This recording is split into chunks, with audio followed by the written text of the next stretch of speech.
저는 부천에서 지금 카페 정담을 운영하고 있는 정한별이라고 합니다.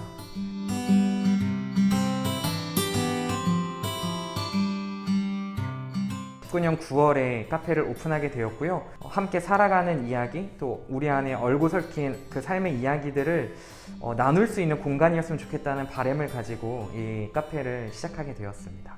네, 사실 제가 19년도 9월에 이제 오픈을 시작했으니까 3개월 뒤에 바로 코로나를 맞이한 거거든요. 가게가 이제 처음 창업을 하다 보니까 굉장히 힘들었었는데 그래도 조금씩 성장이 나가고 있었던 찰나에 갑자기 코로나가 찾아오면서 완전히 매출이 떨어지게 되었죠. 집합 제한도 당하기도 하고 하면서 굉장히 직격탄이 되어서 어려움을 가져다 주었던 것 같고요. 긍정적인 거를 하나 찾아보자면은 특히 청년들이 아르바이트가 굉장히 많이 이제 해고당했거든요. 그래서 그 친구들에게 이제 어떻게 해야 될까 하다가 여기에서 이제 아침 든든한 한 끼랑 그리고 음료까지 해서 2,000원에 이제 그냥 한번 제공해 보자 해서 이제 시작했는데 그렇게 만났던 손님들이 지금까지 와주시고 계시고 그때 이제 조금씩 어떤 인식이 같이 아픔과 내지는 고통을 같이 나누는 그러한 가게인 것 같다라는 인식이 조금 자리 잡히지 않았나라는 생각을 하게 됩니다. 네, 첫 번째는 절망감이었던 것 같아요. 모두가 힘들기에 어디 가서 얘기도 제대로 하지 못하는 그런 상황들이었는데 이게 실질적으로 경제적인 어려움으로 다가오니까 굉장히 막막하고 좀 두려웠던 그런 시간들이었던 것 같습니다. 새로운 메뉴들을 계속 개발해 나갔던 것 같아요. 그리고 새로운 어떤 컵을 디자인해서 굿즈로 이제 판매를 시작하기도 하고 드립백을 판매하기도 하고요. 그렇게 매출을 늘리기 위한 노력들이 있었고 또 한 가지는 이제 활력을 얻을 수 있는 일들을 찾기 시작했어요. 그래서 이 공간에서 이제 그룹홈 아이들을 위한 바리스타 자격증 과정 교육도 진행하고 있고요. 그리고 홈리스 분들을 돕기 위한 그러한 프로젝트들을 진행하면서 거기에서 조금 되려 힘을 얻어서 이렇게 영업을 좀 힘있게 해나갈 수 있지 않았나라는 생각을 해봅니다. 처음에는 그 절망감을 벗어나기 위해서 심리치료도 받아보고 여러 가지 시도를 해봤는데 잘 나아지지 않더라고요. 그럴 때 이제 그 아침 식사를 2,000원에 제공한다는 이야기를 듣고 사실 많은 분들이 재정적으로나 또 직접 도와주러 오시기도 했었거든요. 그런 것에서 이제 정서적인 좀 안정을 찾을 수 있었던 것 같고요. 주일날 이 공간에서 예배하는 정담교회에서 30만 원을 모금해서 전달해 주셨을 때도 굉장히 감사했었습니다. 더 이상 이제 대출이 안 되고 막혀서 어떻게 이제 삶을 지켜야 하나 되게 정말 진짜 극한 절망 가운데 있을 때 기윤실에서 이제 재무 상담을 해주는 프로그램이 있었고 지원하게 돼서 거기에서부터 조금 이렇게 상황이 180도 바뀌게 되어서 진짜 감사했죠. 당장에 내 앞에 있는 문제들을 해결할 능력이 내게 없을 때 오는 그 절망감과 패배감이 정말 크더라고요. 그런데 그 상황을 이겨낼 수 있는 조금 정말 현실적인 도움을 주셨어서 정말 감사했었습니다. 사실 소상공인, 특별히 또 청년 소상공인들 자본금이 없고 하루하루를 버텨야지만 또 살아내야지만 그 다음 날을 준비할 수 있는 입장에서는 사실 어떤 말도 위로가 되진 않을 것 같아요. 그러기에 같이 마음을 나눌 수 있는 자리들이 좀 많았으면 좋겠고 교회가 이 청년들 그리고 소상공인들을 위해서 함께 아픔을 공감하고 그리고 그 사람들에게 실질적인 도움과 또 정서적인 안정감과 위로를 주었으면 좋겠어요. 그래서 이 코로나가 종식되었을 때 소상공인들 마음 안에 교회 덕분에 그 어려운 터널 같은 시간을 통과했다라고 이야기할 수 있으면은 정말 좋지 않을까? 그리고 함께 살아가는 그러한 사회가 되지 않을까라는 생각을 합니다.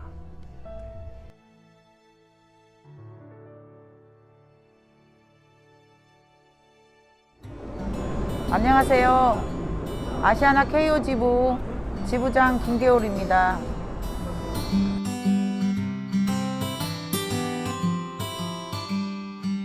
근데 제가 이렇게 소개를 하지 않아요. 아시아나 KO 지부 해고 노동자 김계월입니다. 이렇게 소개를 합니다.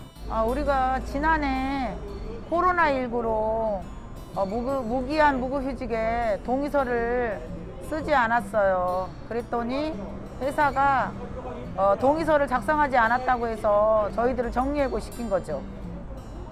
5월 6일 날 처음 천막을 쳤어요. 5박 6일 동안 인천 고용노동청에. 그리고 거기에서 해고만을 막아달라고 그렇게 노력을 했지만 사측은 전혀 응답이 없었어요. 지난해 5월 11일 정리해고가 되었습니다. 그래서 종각의 금호아시아나 본사 앞에서 5월 15일 날 천막을 다시 쳤죠. 7월 13일은 인천지방노동위원회, 7월 16일은 서울지방노동위원회에서 부당해고 판정을 받았어요. 근데 회사는 복직 이행하라는 판정을 불복하고 또 중앙노동위원회에 제소를 또 했더라고요. 8월 14일 날 고용노동청에 어떤 책임과 어떤 걸 묻기 위해서 일단 여기로 이 천막을 또 이전하게 됐어요. 그래서 그때부터 지금까지 계속 거리에서 농성 천막을 치고 복직 투쟁을 하고 있는 거죠. 중앙노동위원회에서 판정이 내리기 며칠 전에 교섭이 있었어요. 회사의 태도는 전혀 우리 해고자들을 복직시켜줄 생각이 전혀 1도 없었습니다. 왜냐하면 우리가 요구하는 거는 부당해고 인정하고 우리들을 원직 복직시키는 거하고 그동안 밀린 부당한 해고 기간 동안에 밀린 임금을 최소한 달라고 그랬거든요. 그 요구가 우리는 최소한의 요구였어요. 그 어떤 것도 요구하지 않았어요. 그 어떤 대답이 없었어요. 전혀 듣지 않았어요. 듣지 않아서 이제 일단 결렬이 된 거죠. 저는 너무 그 순간에 너무 분해서 견딜 수가 없었어요. 교섭 장소에서 사측을 향해서 막 울분을 토했죠. 지금 우리가 부당해고라는데 아무 잘못이 없는데 당신들은 그런 태도로 나오는 거에 대해서 굉장히 화가 났었죠. 누구에게나 내가 아무 잘못이 없는데 그냥 포기하거나 이럴 수는 없는 거잖아요. 그리고 당당하게 복직하고 싶은 거는 우리 모두의 소원인 거고, 정년이 4월, 5월이 두 분이 계세요. 그분들에게는 얼마나 더 절실하고 간절하겠어요. 정년을 거리에서 맞을 수는 없잖아요.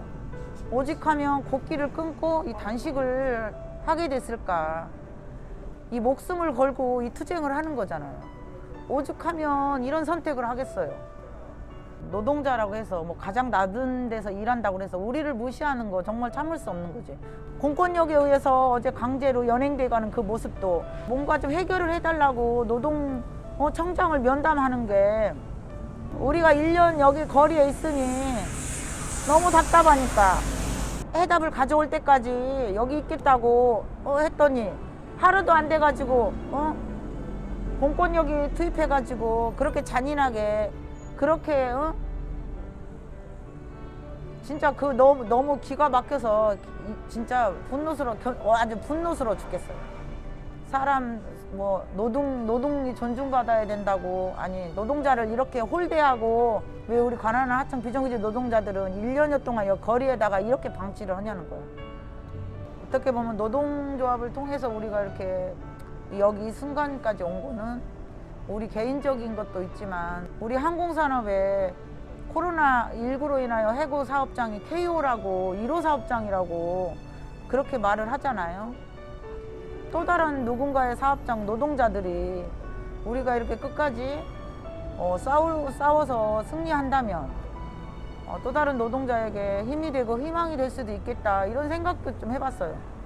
그러니까 나를 떠나서 누군가를 위해서 이 싸움이 의미가 있는 투쟁이구나, 이런 생각을 좀 해봤어요. 농성천막에 이렇게 있으면 사실 그냥 보기에도 왠지 외롭고 쓸쓸해 보이고 뭔가 5명보다는 더 많으면 좋겠잖아요. 어느 날 이렇게 개신교 대책위에서 목요 기도회를 해주겠다고 했을 때 되게 반가웠죠. 물론 종교는 다르고 우리의 의견이 다를 수 있지만 우리 해고자들이 흔쾌히 이걸 원했잖아요. 아, 너무 좋다. 그래도 해주셔라. 이제 기도해 주시라고 기독교 단체가 또 연대를 해주시는 그 부분에 대해서 굉장히 고마웠고 뭐 의미가 있다고 생각을 하죠. 하청 노동자들이 이렇게 힘들게 고통받고 처절하게 싸우고 있는 모습을 그냥 두고 볼 수가 없었을 것 같아요. 뭔가 함께 하고 싶었고 그게 연대를 해주고 싶었던 것 같아요. 그래서 우리가 사실 뭐 5명이 싸울 수는 없는 거잖아요.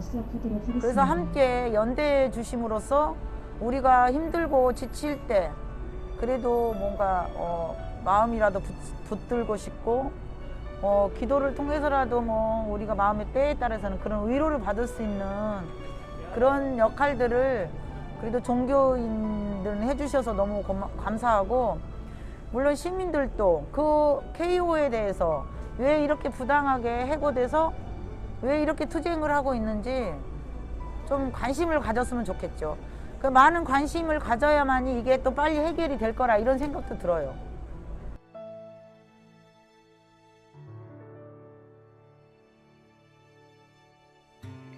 안녕하세요. 네, 저는 장애인권 관련된 활동을 하고 있는 김예원 변호사라고 합니다.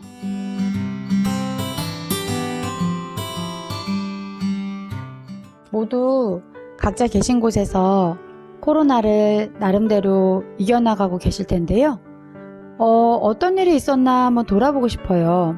맨 처음에 코로나가 나타나게 되었을 때 정부와 지자체는 정례 브리핑이나 관련 지침을 통해서 감염 현황이나 예방 정보 같은 걸 알렸죠. 그런데 그때 장애인의 의사소통 방식을 고려한 정보는 대단히 적었습니다.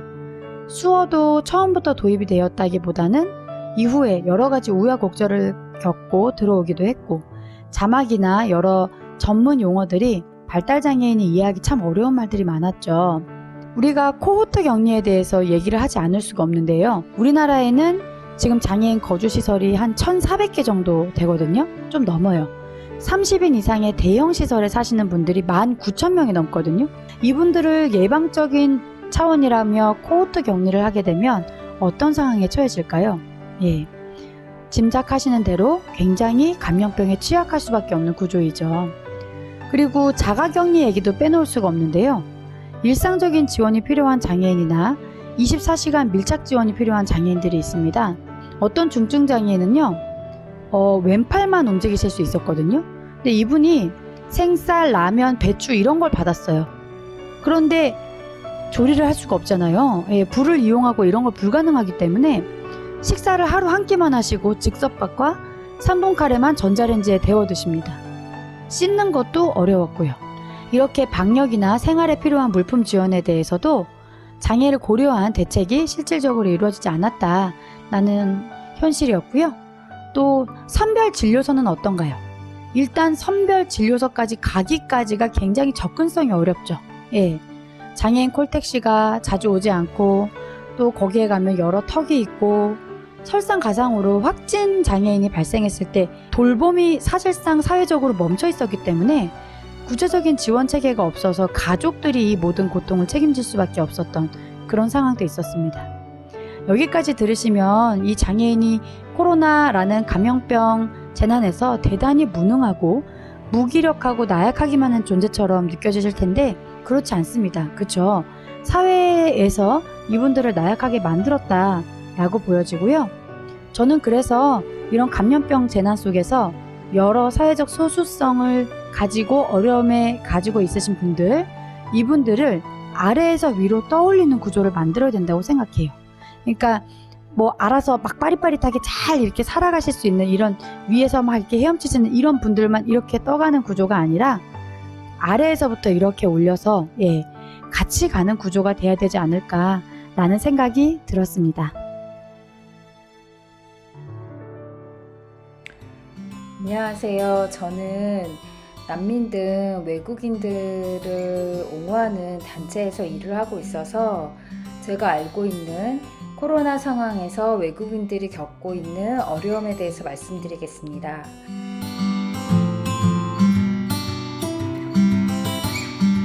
먼저 최근에 MBC에서도 보도된 사건인데요. 한 원양 어선을 탄 이주 어선원이 맹장염에 걸려서 수술을 받아야 해서 배에서 내리려고 하는데 PCR 검사서가 없다고 정부가 배에서 내리지 못하게 하였습니다. 그런데 망망대해에서 어떻게 PCR 음성 확인서를 받을 수 있겠습니까?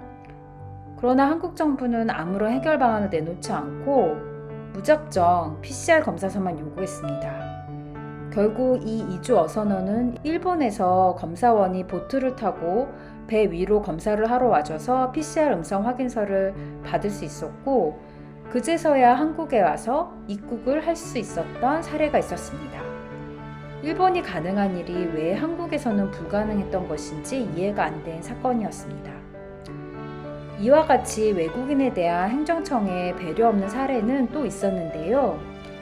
이집트 출신 난민 신청자가 가족들을 만나러 제3국인 터키로 갔는데 그곳에서 코로나 때문에 갑자기 비행기가 뜨지 않아서 체류 기한 내에 들어오지 못하게 되었습니다. 그래서 변호사가 대리를 해서 대신 체류기한 연장 신청서를 제출을 했는데 출입국 관리사무소는 체류기한 연장 신청서는 한국에 있는 외국인만 가능하다면서 체류기한 연장 신청 접수조차 받지 않았습니다.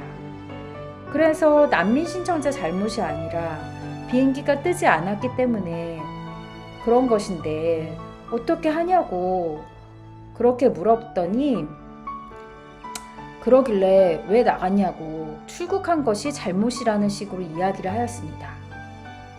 지금은 마스크 구매가 어렵지 않지만 코로나 유행 초기에 마스크 오부제를 실시했을 때 외국인들은 외국인 등록증뿐만 아니라 건강보험증까지 제시할 것을 요구받았습니다. 외국인들은 건강보험에 들고 싶어도 들지 못하는 경우가 많은데 외국인들은 결국 보험증이 없어서 마스크를 살 수도 없었던 것입니다. 그리고 최근에는 외국인에 대한 코로나 점수검사 행정명령도 있었는데 인권 침해 문제가 제기되자 행정명령을 철회한 건도 있었습니다. 정부의 정책뿐만 아니라 시민들의 일반적인 혐오 확산도 문제입니다. 코로나 확산에 따라서 외국인에 대한 혐오도 심해졌습니다. 이태원 주점에서 코로나 확진자가 발생했다는 기사가 떴을 때 최초 확진자가 한국인임에도 불구하고 제 주변의 외국인들은 확진자 의심을 받고 혐오 발언을 들어야 했습니다.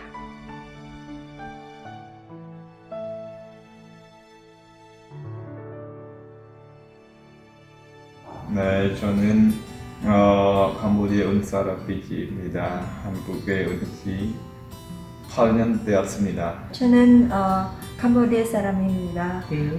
저기 한국에 온 지 7년 정도 됐습니다.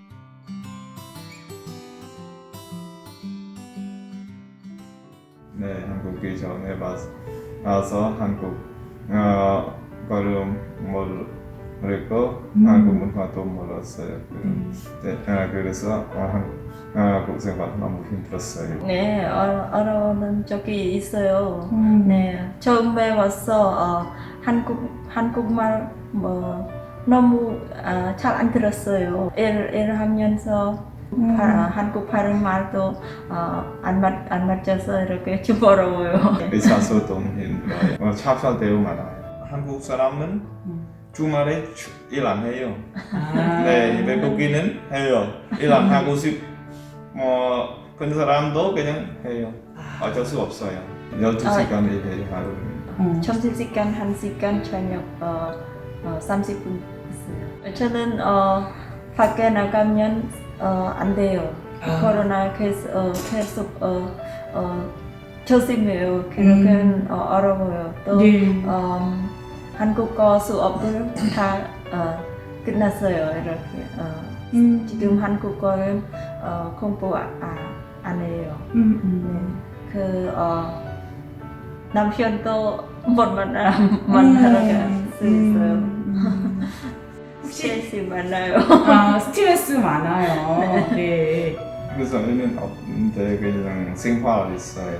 밖에 어디 가도 갈 수 없어서 그냥 좀 예, 고민이 있어요. 그냥 여행도 할 수 없고 그냥 친구도 만날 수 없고 그냥 좀 어려워요. 포항에 가고 싶어서 그냥 갈 수 없어요. 원래 우리 1년 한 번 포항에 갔었어요. 매년 우리 4월에 그냥 우리 나라는 새해예요. 누구나 때문에 새해도 못 했어요. 예, 그래 4월 가면 좋겠어요.